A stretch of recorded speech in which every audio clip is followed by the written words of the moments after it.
ভাইরা, অহংকার করেন না, ক্ষমতার দাপট দেখাবেন না, লাস্টে এক টুকরা গোস্তও কিন্তু খুঁজে পাওয়া যাবে না।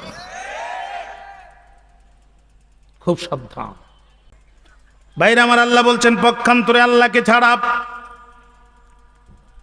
অন্য কাউকে অভিভাবক হিসাবে গ্রহণ করে যারা মাকড়সার মতোই তারা।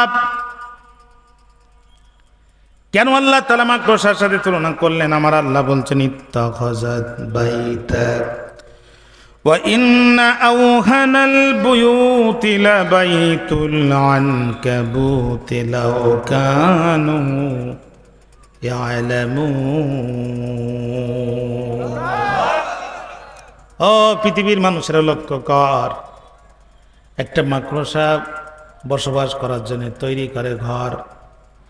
একটি মাকড়সা সেকেন্ডের পর সেকেন্ড, ঘন্টার পর ঘন্টা, মিনিটের পর মিনিট অক্লান্ত পরিশ্রম করে বসবাস করার জন্য একটি ঘর নির্মাণ করে।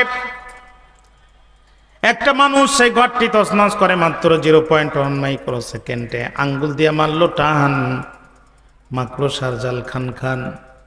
আল্লাহ বলল আমার গোলামেরা রে, আমার জমিনে বাস করবে, আমার জমিনে বাস করবে, আমি আল্লাহর নিয়ামতকে গ্রহণ করবে, আর অন্য কাউকে অভিভাবক হিসাবে গ্রহণ করে আমার জমিন থেকে আমার দিনকে নির্বাপিত করে যারা দিতে চাইবে, মাকড়সার জালের মতো এক ধাক্কা দিয়া সেকেন্ডের কম সময়ে ওদের অস্তিত্ব পৃথিবীর জমিন থেকে আমি আল্লাহ বিদায় করে দিব।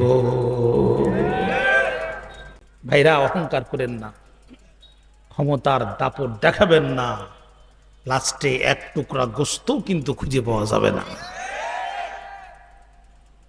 খুব সাবধান।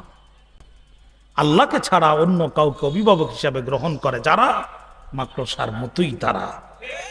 আল্লাহ ধাক্কা, আল্লাহ শুধু কুন ফায়াকুন, কুন বললে ফায়াকুন হয়ে যায়।